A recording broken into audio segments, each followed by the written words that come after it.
What's going on, y'all? Big Rash Rush here, and I'm here today to talk about Assassin's Creed Shadows. So if you've been on my channel, or even if you're new, I recently made a video talking about my most anticipated games of 2025. And to be honest, that list was kind of short, mainly because a lot of these games are starting to be, $60, $70, but that's besides the point. One of my most anticipated games of the year that was arguably at the top of that list was Assassin's Creed Shadows. And it was at the top of my list for a multitude of reasons, right? I'm a big fan of Assassin's Creed, like just the franchise. Also, Ubisoft desperately needed to win, and I was excited to see what they were gonna do with a title that could potentially save their company, or at least put them on the right track and restore the reputation they used to have into making really fun, immersive, open world games. 2024 was a rough year for Ubisoft. They had workers going on strike, complaining about not getting paid enough. They were putting out mediocre game after mediocre game. Their stocks were falling significantly, and to add more insult to injury surrounding their financial troubles, they were even considering selling the company to Tencent. Now, Ubisoft has already, taken the direction, which I will never, defend, of already adding microtransactions into their single player experiences.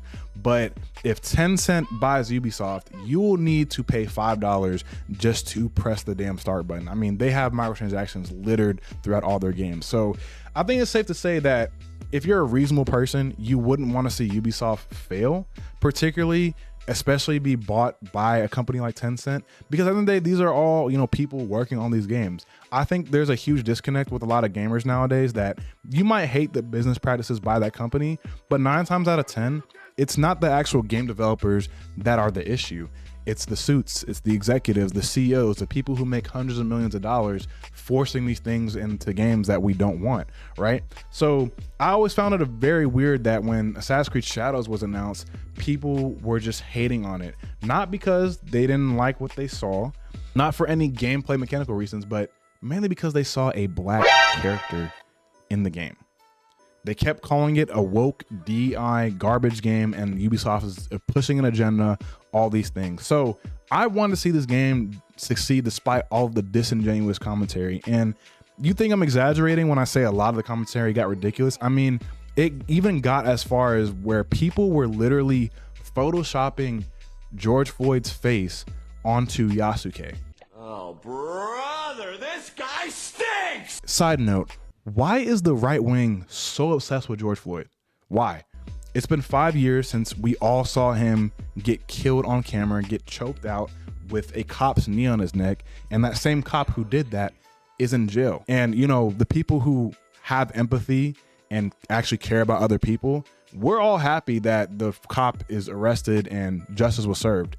It seems like these right-wing people are just super butthurt about that decision, for whatever the case may be. They wanted George Floyd to be killed with no consequence. I don't know, but it's very weird that they're still obsessed with him. But anyways, that's all to say, there is so much needless kind of disingenuous conversation surrounding this game, and a lot of these anti-woke grifters wanted this game to fail so desperately. They said it was never even gonna reach 10,000 copies, that Ubisoft was definitely gonna be underwater and they're gonna fail, and we're winning the anti-woke culture war and all this stuff, right? Only for Assassin's Creed Shadows to just continue to succeed and succeed ever since launch. Now, admittedly, I was kind of skeptical about this game before its launch for some very valid reasons. One, like I said, in 2024, Ubisoft was just putting out mediocre game after mediocre game. I wasn't the biggest fan of Valhalla. I didn't play Assassin's Creed Mirage because it wasn't interesting, and they delayed this game like numerous times. Normally, that's a big red flag when a gaming company, pushes back the release date. Originally, Assassin's Creed Shadows was supposed to release in November of 2024. Then it got pushed back to February 14th of 2025. And officially, it came out this past Thursday on March 20th of 2025. But the reason why I kept having more confidence, even though this game kept getting pushed back, it let me know that Ubisoft was taking their time, particularly because every single time this game got pushed back, we saw more and more content, gameplay mechanics. They even invited creators to come out and play the game themselves and then release their opinions and share more about their experiences playing the game. They were showing more and more of their game instead of just delaying it and not telling us anything about the state or current quality of the game, or letting anybody talk about it. This let me know that they were really confident in it, and they just wanted to make sure it was polished. And personally, I think the game is very well polished. I think I have around 10 hours in the game. The game is visually stunning. It's gorgeous. The combat is, the best way I would describe this game is it's a very It's not necessarily pushing the envelope, but it's a very polished and refined Ubisoft Assassin's Creed experience. It combines some of the old school with the new school. Like, you have more action-based sequences with Yasuke, and nowadays more of the stealth action. The combat is polished. There's all sorts of skills. There's new interesting side quests and side activities such as meditation. You can draw animals, hunting. You have a home base that you can kind of take care of and manage. And it's a very well polished experience. But don't let the grifters tell you that, because they're moving the goalpost. The goalpost is outside of the stadium. It's not even on the same field anymore. It's completely changed. It's a different sport, it's a different game. The goalpost has been completely moved because they were saying this game was going to be reviewed poorly. It was going to be garbage. It's going to be trash. And then when reviews came out for this game, most critics giving it 8 and 9s out of 10s, they said, oh, they're all paid off. Then when creators started talking about the game and talk about how they like it, oh, you're just a Ubisoft corporate show. Okay, and then when the game came out and, you know, they reached over 1 million players in under 24 hours, and at the time of this video, there's over 2 million players, and there's over 60,000 people actively playing the game on Steam alone. Oh, the numbers are inflated. How are there 60,000 concurrent players playing it, and there's millions of copies being sold? Like, the goalpost has been shifted so much, and these anti-woke grifters are crying, and I'm loving it. I'm not gonna lie. I'm enjoying this game for what it is, like, over my own personal experience, but I'm enjoying it even more knowing that there are people legit crying over bullshit culture war issues and missing out on a great experience because of it. These woke grifters, and again, I think most gamers are level-headed, but these anti-woke grifters are some of the worst people in gaming. They don't actually care about forced diversity. They don't ever actually talk about mechanically why they don't like a game, or even talk about games that they do like. They just use words like woke and DI to mask their bigotry, but we all see straight through it. And I'm actually seeing a lot of gamers speak out and condemn this fucking foolishness. These niggas are so annoying. Like I said, they went as far to Photoshop George Floyd on Yasuke because, oh, Yasuke was never actually a real person. They're only doing it. No, Yasuke was very much a real person. The only point of contention or even a little bit of debate amongst scholars of Japan is whether or not he was a full samurai warrior, but he definitely was a retainer at the very least for Nobunaga, who at the time was the biggest warlord Japan saw, and one of the biggest warlords in Japan's history, had numerous samurai under his belt. So even though there's a lot of scholars that do think that Yasuke was a samurai, it's not important in these type of games to begin with. Assassin's Creed is a historical fiction game. Y'all never cared about historical accuracy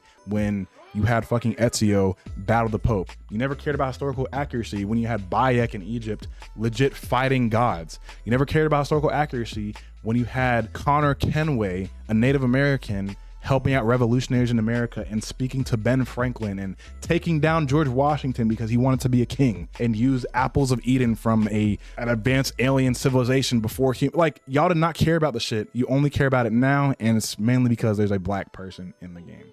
And the reason why I want to make this video is to, one, make fun of some of the takes that I've seen from these anti-woke grifters, and number two, let's get back to talking about games with more of an honest lens. Like I said, I think most gamers are level-headed, but if you don't like a game, that's fine. I'm not saying you have to like Assassin's Creed Shadows. If you don't like it, that's fine. If you feel like the mechanics aren't fun or interesting to you, if you feel like the combat's a little bit clunky, if you're not a fan of the story, cool.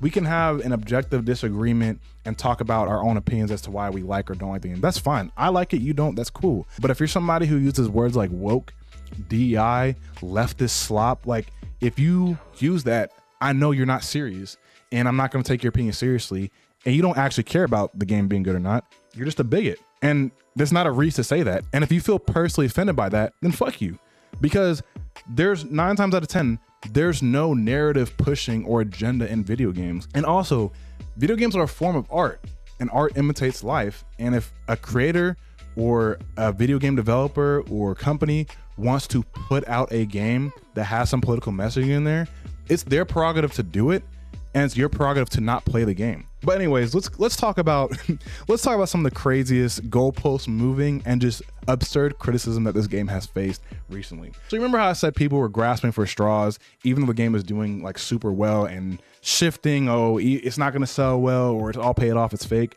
One of the funniest takes that I saw on Twitter the other day was somebody posting about how the end credits for Assassin's Creed Shadows was too long. Yes, not that the story was too long, not that the open world was bloated in their opinion, none of any actual game reasons why they didn't like the game, but they're complaining that the end credits were 2 hours long. And it wasn't just the person posting it, people in the comments were trashing it as well, which I think is hilarious because number one, God forbid these same companies that y'all call greedy and terrible and woke and all this stuff dedicate some time in their game to the people that worked on it, just giving them a shout out and dedicating a section to thank all the people that worked the game. But number two, this has always been in video games and there's a skip button right there. You don't have to sit there and watch all 2 hours. This is what I'm talking about when these people don't actually play games and they just come up with the most absurd reasons why they don't like something, right? Like you guys seen the game in the background. The game is gorgeous. It's visually stunning. They're trying to like the combat looks fun. It looks engaging. You actually have to articulate why you don't like something. You can't just say the end credits are too long. This is ridiculous. Another thing that I saw that I thought was super hilarious was Grums, who's like the leader of these anti-woke, anti-DEI people, was talking about how there's a bunch of empty game cases, GameStop in Australia, and he tried to crop it out. But if you look at the bottom, like you can kind of see where it's saying that these are empty display cases, go to the front to get your actual game. And if you ever, I know digital purchasing is, you know, typically how people buy their games nowadays, but if you've ever been to a GameStop in the past like 5-10 years, for a while now, for a long time now, they've adopted not putting in actual, you know, game disc in their, you know, the cases, because people could just walk right up and steal them.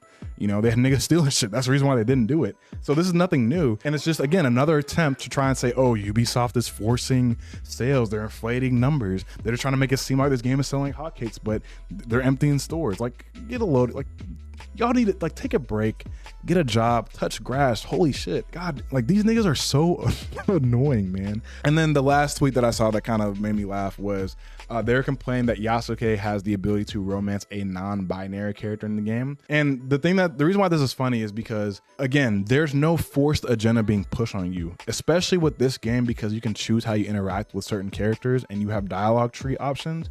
You roleplay as a character that you want to make. Meaning that if Yasuke has a relationship with a non-binary character that's a, you know, consensual gay relationship that you created, you did that. That was an option. And to add even more insult to injury, Ubisoft added a few quality life things, one of them being a canon mode. So in every Ubisoft game, you kind of have, you know, since I want to say Odyssey, you've had the option to kind of play the game and make your own decisions as you want, with one ending being kind of a canon mode, but depending on how you play, you might not get the canon ending. You might make your own ending. This game added a mode where they don't give you any dialogue options, and it's just a canon mode if you just want to play for what the creators of Assassin's Creed Shadows feel should be the canon story, right? So in that mode, neither Naoe or Yasuke have any romantic options, meaning that this person bitching and complaining about Yasuke having a relationship with a non-binary character, it's not even canon to the actual fucking universe in the canon mode of the game. Like, they're the same people that will call you a snowflake, that will say you're sensitive, whining and bitching, complaining about an optional mission or relationship in the game. This is what I'm talking about. And again, I've said this throughout the video. I think the vast majority of gamers are level-headed. People who actually play games would know that there's no forced narrative. These people are making up their own problems and then crying about it. You don't have to like this game. You can literally not like the game and think it's not good or it's not enjoyable for you. That's fine. Articulate yourself. Talk about aspects you like. Do you not like the parkour? Do you like the combat? Do you think the story fell flat? Do you think the side missions are not engaging? Talk about why you don't like something. I'd much rather have a conversation with someone like that than says, oh, this is leftist DEI propaganda. Did you play the game? No, I just saw Grums talk about it and I don't want to support it because we're in an anti-woke army fight war against these, you know, wokey. Yeah, no, I'm not listening to you. Shut the fuck up. Like, I'm sick and tired of these people talking about the shit. And I'll give you guys an example of talking about a game that you don't like without using words like woke or DEI and actually talking about it. The Last of Us Part 2. I was not the biggest fan of Last of Us Part 2. I was a big fan of the first Last of Us. I really liked Joel and Ellie's story. The gameplay was solid.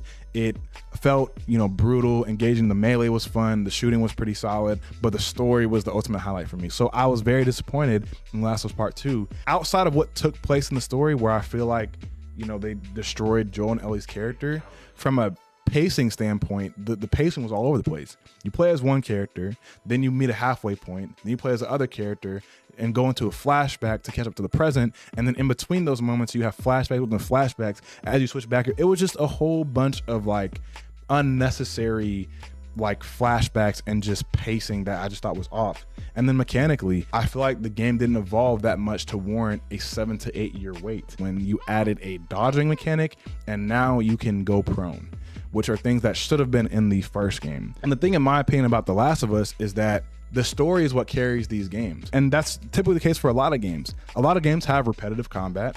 They might have new or varied enemies, but the combat is the core gameplay is pretty much the same throughout. So if you're not invested in the world or the universe or the story, it makes the combat feel more and more stale because you're starting to realize how repetitive it is because you're not really connected to it. And that's how I felt about Last of Us Part 2. Notice how I talked about aspects of the game that I did not like without calling it woke, without calling it DEI, without talking about any sort of political messaging, because even if there are in games, because again, games are art, and if somebody wants to talk about politics, there's gonna be political messaging in some games, and it's not gonna be forced down your throat. You can agree or disagree with this, whatever. I talked about actual reasons why I didn't like the game, right? Because I'm not a fucking weirdo. But yeah, I wanted to make this video I really wish the gaming space would, at least these phase of gamers, I think it's a phase, I think it's a trend. Hopefully it dies out, but I really hope that we can start shifting away from this culture war BS that these right-wing grifters want to push so bad into talking about the actual games and going back to what games are about, which is just having fun. Yes, it's fun to have deep conversations about the stories and all these things that, these great things that games can explore and talk about. But at the end of the day, we play games for fun. Talk about how fun or not fun the game is and stop with this culture war BS. And I'm seeing a lot of gamers and other content creators speak out against it, which I like, but hopefully it dies out. But it was really fun to watch these grifters cry and complain, and going as far as to reach and say, oh my gosh, the cutscenes are 2 hours long, this is ridiculous. And just, it was really fun to watch them bitch and complain on Twitter, which is hilarious. But thank you guys for watching. Let me know what you guys think about Assassin's Creed Shadows. Are you enjoying it right now? Are you not enjoying it? Let me know your thoughts. Were you also like me and feeling vindicated watching all these people cry and complain about these games? Or are you one of the weirdos? But let me know. Let me know what you guys think. Don't forget to like and subscribe. I think I will be making a first impressions video. I am enjoying the game so far, and I'll see you guys in the next one. Y'all have a blessed day. Peace.